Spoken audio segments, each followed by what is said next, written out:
നബി സല്ലല്ലാഹു അലൈഹി വസല്ലമയോട് നബി തിരുമേനി ഒരിക്കൽ ഒരു സുബഹി നിസ്കാരം നിർവഹിച്ചു. ഫസഖുലത്ത് അലൈഹിൽ ഖിറാഅ, ഇങ്ങനെ നബിക്ക് ഓത്തിന് ഇത്തിരി വിഷമം നേരിട്ടു.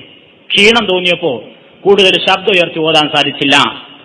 നിസ്കാരം കഴിഞ്ഞു നോക്കുമ്പോ ഈ അവസരത്തിൽ ബാക്കിൽ നിന്ന് മഅ്മൂമീങ്ങൾ ഇങ്ങനെ ഓതുന്നതായിട്ട് റസൂലുള്ളാഹി കേൾക്കുകയും ചെയ്തു.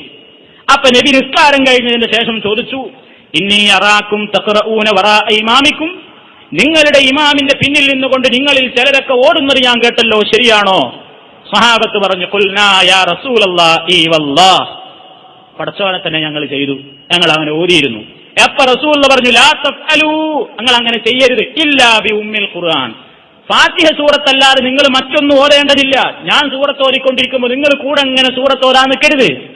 ഫാത്തിഹ നിങ്ങൾക്ക് ഓതാം, അത് നിങ്ങൾക്ക് സ്വയം ഓതാം. എന്തുകൊണ്ട്? ഫഇന്നഹു ലാ സ്വലാത്ത ലിമൻ ലം യഖറഅ ബിഹാ, ഫാത്തിഹ സൂറത്ത് റക്അത്തിൽ ഓതാത്തവന് നിസ്കാരമില്ല. അതുകൊണ്ട് ഫാത്തിഹ നിങ്ങൾ ഓതാം, മറ്റുള്ളതൊക്കെ നിങ്ങൾ കേട്ടു നിന്നാൽ മതി എന്ന് പ്രവാചകൻ അവിടെ വിശദീകരിച്ചു കൊടുക്കുക.